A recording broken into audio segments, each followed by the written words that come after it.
और इसके खिलाफ आवाज उठाने की जरूरत है। हम भी कॉमन स्टूडेंट्स हैं, हम भी झेल रहे हैं किस हद से आज पेपर लीक हो रहे हैं, फ्रॉड हो रहा है अनप्रेसिडेंटेड तरीके से। पिछले 10 साल में जब भाजपा के विद्या मंत्री बैठे हैं, वहाँ पे शिक्षा मंत्री बैठे हैं धर्मेंद्र प्रधान, तब से हम देख रहे हैं। तो इसमें हम पूरा समर्थन करते हैं कि धर्मेंद्र प्रधान को इस्तीफा देना चाहिए।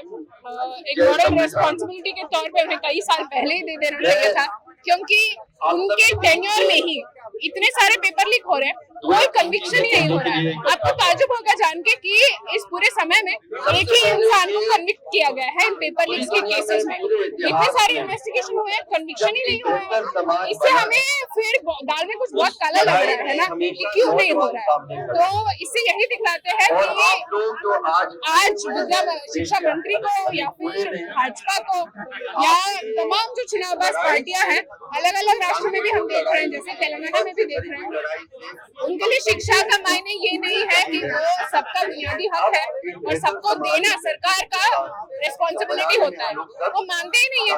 उनके लिए शिक्षा क्या है, एक प्रोस्पेक्ट पोटेंशियल बन गया है जो आप तमाम धन्ना सेठों को बेच सकते हैं। अदानी अंबानी से लेकर छोटे मोटे लोगों तक भी आप बेच देंगे। आप लाखों लाख का मुनाफा कमाइए, वो भी कमाते रहेंगे।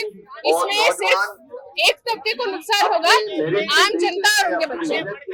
जो शिक्षा खरीद सकता है, जितनी पैसे देकर शिक्षा खरीद सकता है, जितनी देकर प्राइवेट कॉलेज में सीट मिलेगा, उसको स्कूल में सीट मिलेगा, 40 लाख दोगे पेपर मिल जाएगा। जिसके पास पैसा नहीं है उसको फिर खटना है, उसको सड़क पे उतरना है। इस सत्य को इनसे कोई मतलब नहीं है और हम सब चुप नहीं बैठेंगे और ये मान के नहीं चलेंगे कि शायद कुछ हो जाएगा। अब तो साफ हो चुका है कि हमें ही अपनी आवाज बुलंद करनी होगी और ये डिमांड उठाकर उन्हें मजबूर करके ही, और केवल धर्मेंद्र प्रधान के इस्तीफे की मांग को मैं नहीं मानती कि वो सोल्यूशन है। सिर्फ पेपर लीक के लिए भी एक प्रिलिमिनरी तौर पे कुछ डिमांड्स ऐसे होने चाहिए, जैसे जो नेशनल टेस्टिंग एजेंसी है वो तुरंत आप सस्पेंड कर दीजिए।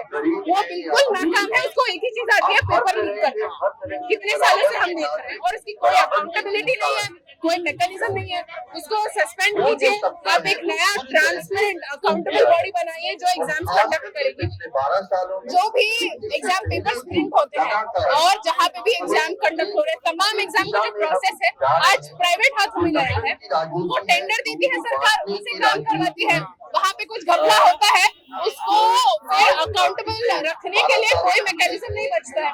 और प्राइवेट हाउस में प्राइवेट लोग तो करेंगे ही ना ये सब काम। तो आप सरकारी प्रिंटिंग प्रेस रखिए, सरकारी एग्जाम सेंटर रखिए, सारे ही एग्जाम्स के लिए, और फिर अकाउंटेबिलिटी की जवाबदेही की एक मैकेनिज्म बनेगी। जिम्मेदार ठहराने के लिए हमें कुछ दिखेगा और कुछ हो सकेगा। ये हमें लगता है ऐसे स्टेप्स बहुत जरूरी है सिर्फ पेपर लीक के लिए। आप पूरे छात्र युवाओं के प्रॉब्लम तो कई सारे हैं और वो खत्म ही नहीं हो रहे हैं एक तरीके से, क्योंकि पूरी व्यवस्था जैसे मैंने बताया शिक्षा को मुनाफे के लिए एक पोटेंशियल एवेन्यू की तरह देखेगी, तो यही होगा। तो इस सबके खिलाफ हमें लड़ने की जरूरत है और इसीलिए हम आज यहाँ पे उतर के आए। आपका डिमांड क्या है? जी हमारा डिमांड यही है, सबसे पहले धर्मेंद्र प्रधान इस्तीफा दे। जो मैंने बोला एनटीए स्क्रैप किया जाए, प्राइवेट प्रिंटिंग प्रेसेस में एग्जाम की पेपर प्रिंटिंग ना हो, सरकारी प्रेस में ही होना चाहिए। और इसके साथ हम कुछ बुनियादी मांगे भी उठा रहे हैं दिशा छात्र संगठन की तरफ से कि जैसे सबको निःशुल्क और एक समान शिक्षा मिलनी चाहिए।